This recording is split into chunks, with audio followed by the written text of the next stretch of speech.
Y esto que estamos escuchando es la banda de sonido de la película Invictus, una película que se hizo en el año 2009, que trata sobre la biografía de Nelson Mandela. Esta película fue dirigida por Clint Eastwood. Los actores protagónicos eran Morgan Freeman en el papel de Mandela y Matt Damon en el papel de François Pienaar, el capitán de la selección de rugby de Sudáfrica. La historia está basada en un libro de John Carlin que en castellano se llamó El factor humano. John Carlin es un periodista que vivió muchos años en Buenos Aires, incluso habla un castellano impecable con acento argentino, y escribió este libro sobre lo que fue Mandela como historia de vida, ¿no? Recordarás lo que fue el apartheid, el sistema que tuvo Sudáfrica durante muchos años, un sistema institucional de segregación racial, creado en 1948. ¿Y vos, por qué te parece que lo puedo traer a Mandela hoy? ¿Para hablar de qué?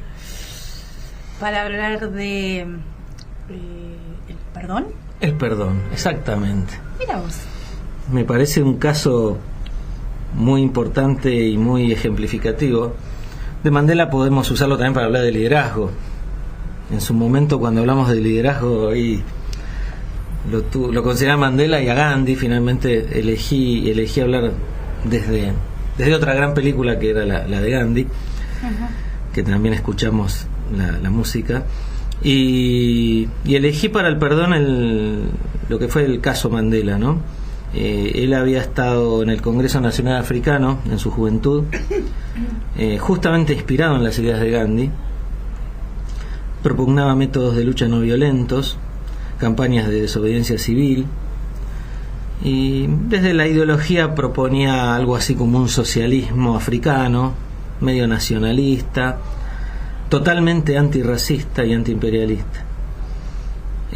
Mandela se convirtió en un líder muy poderoso en ese movimiento, y por eso sufrió persecuciones, sufrió cárcel, y mientras recrudecía la represión en Sudáfrica, a través de distintas formas, incluso con grandes matanzas como la de Sharpeville en 1960, Mandela fue condenado a prisión perpetua en 1964 y fue confinado a una cárcel que era la de Robben Island, donde estuvo detenido 27 años en condiciones aberrantes.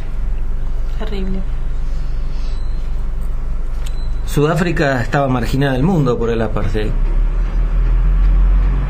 Todo el mundo le demandaba a Sudáfrica la derogación del apartheid y la liberación de Mandela.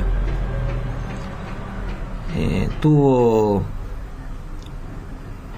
incluso desde el deporte, en el ámbito deportivo Sudáfrica fue marginada de toda competencia internacional.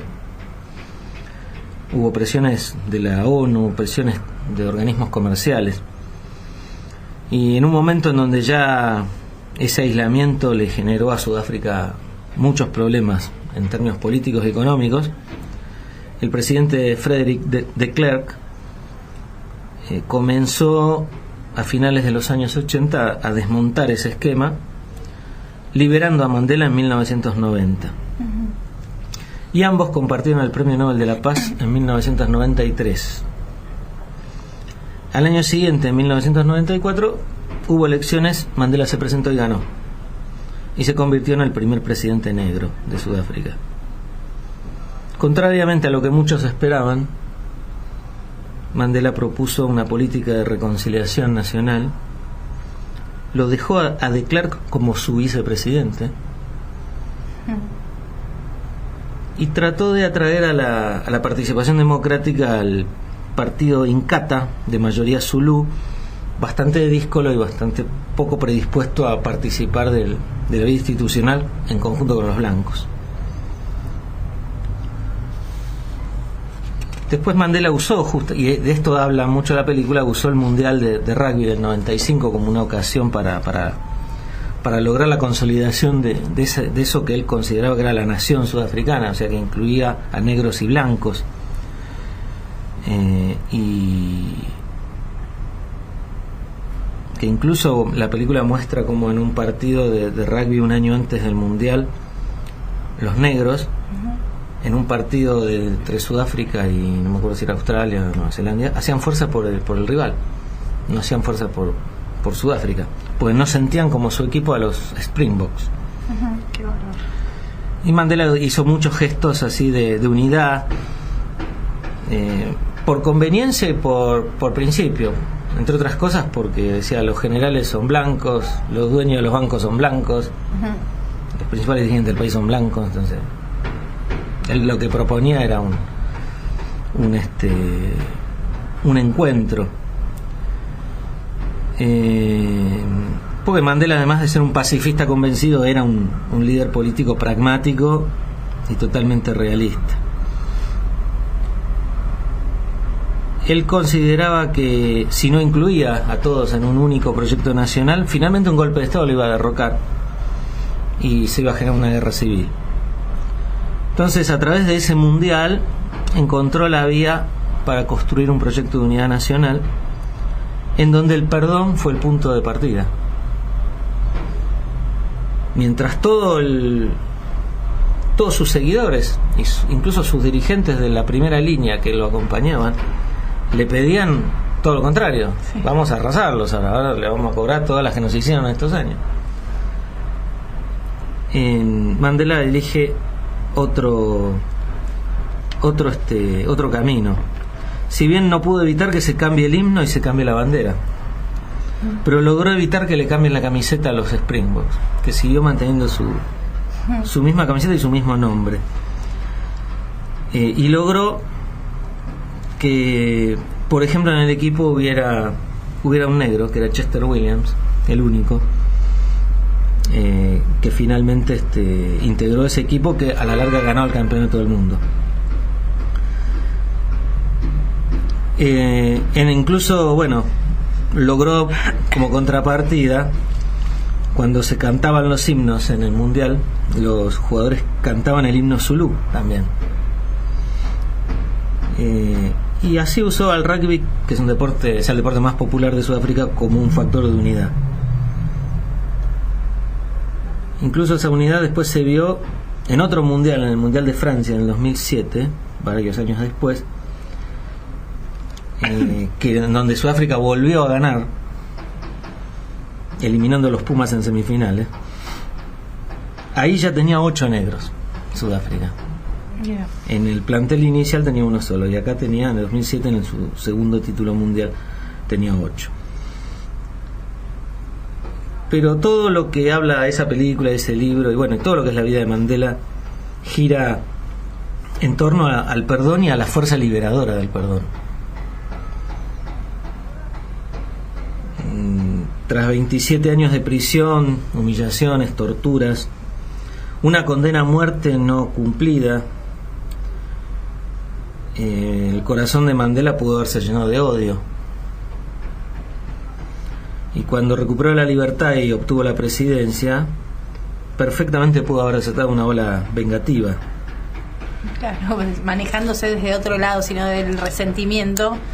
Pero bueno, claro, pudo aceptar lo que le pasó y elaborar ese proceso que vivió como para poder perdonar. Eligió perdonar para liberarse de esa tortura. ¿Para qué iba a continuar torturándose él mismo? Bueno, y justamente ahí dijiste una clave. Se liberó él de esa carga.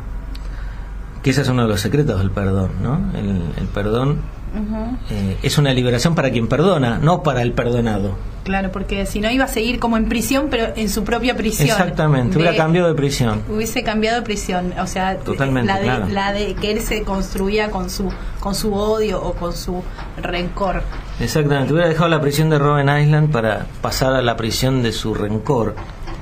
Pero tanto por necesidad como por convicción, Mandela dejó atrás ese pasado, se dedicó a construir un futuro en el que entraban los negros y los blancos juntos Después terminó la presidencia y se retiró de la vida pública y vivió hasta hace poco tiempo, murió a los 90 y pico de años, y fue un prócer, no solo para Sudáfrica, sino para la humanidad.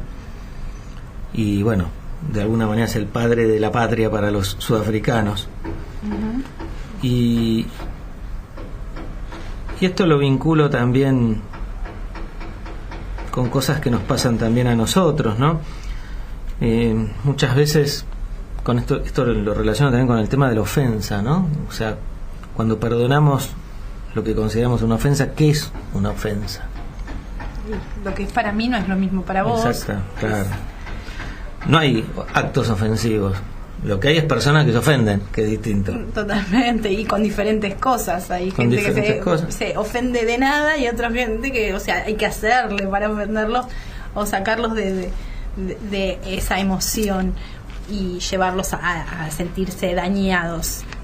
Sí, incluso individualmente cada uno de nosotros, un mismo hecho pudo habernos ofendido en una época y no nos ofende ahora, porque en definitiva la ofensa es un juicio que elaboramos a partir de nuestras creencias, modelos mentales, etcétera, etcétera, que ya todo esto que lo que hablamos siempre.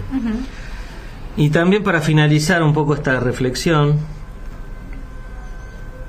lo vinculé también con algunas ideas de Nietzsche, el gran filósofo que aporta tanto al pensamiento contemporáneo, que se ocupó mucho del tema del perdón, de las ofensas. Una frase de Nietzsche era: te perdono el daño que me has hecho, pero ¿cómo voy a perdonar el daño que te hiciste a vos mismo? Otro tema que tiene que ver con el perdón y que está vinculado con el amor, ¿no? Lo que se hace por amor está más allá del bien y del mal. ¿Y ahí vos considerás que por amor se perdona? Por amor, o en el caso de Mandela fue quizás por amor también, pero por conveniencia. Muchas veces, sobre todo en las relaciones humanas, el perdón es un acto de amor, es un acto que emana del amor.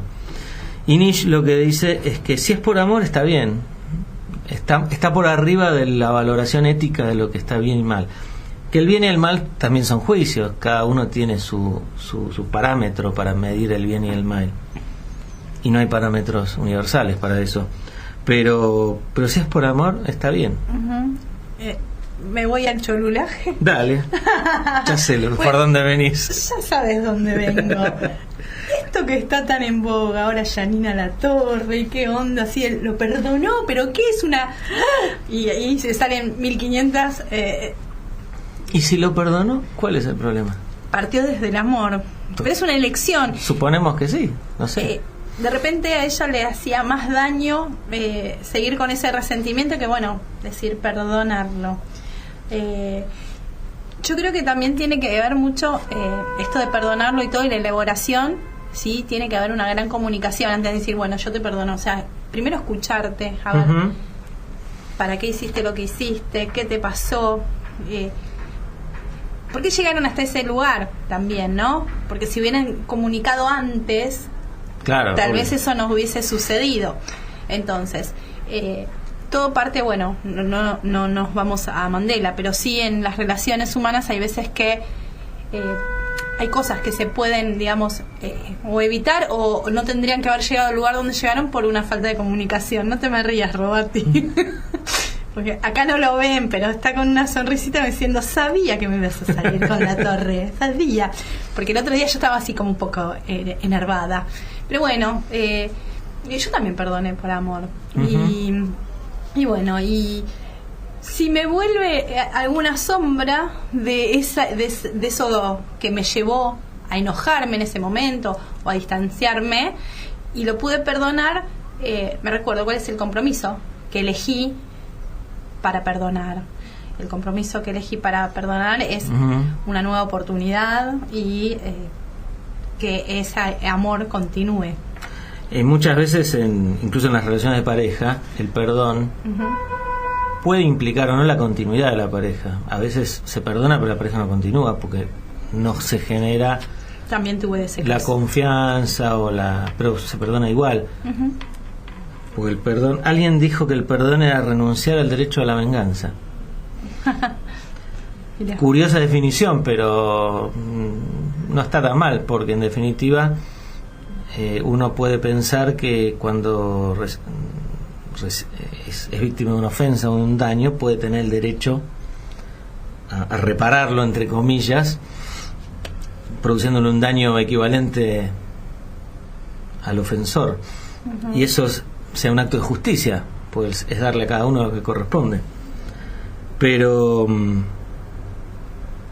me parece que cuando se perdona se eligen, se hace una elección, se hace una prioridad, uh-huh. se decide en favor de un valor, uh-huh. en desmedro de otro. Ahora, perdonar no implica olvidarse. No, son cosas distintas. Porque, viste, si te olvidaste todo, no te olvidas. Elegís perdonar para seguir construyendo. Entonces, si no construís más ira, si no perdonas, o más resentimiento, claro, obvio. Entonces elegís aceptar lo que pasó y bueno, como decías bien recién, o continuás esa relación o no, pero perdonás y te liberás, porque si no te seguís cargando de esa energía que no te lleva a ningún lado. Y la última frase de Nietzsche referida al perdón: el resentimiento es la emoción del esclavo. Cuando nos quedamos ahí en el resentimiento, nos quedamos esclavos de de eso que pasó en el pasado, uh-huh. justamente. Un acto de libertad también es perdonar.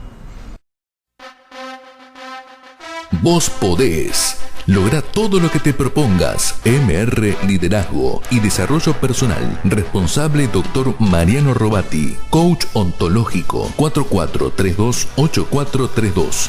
www.marianorobati.com.ar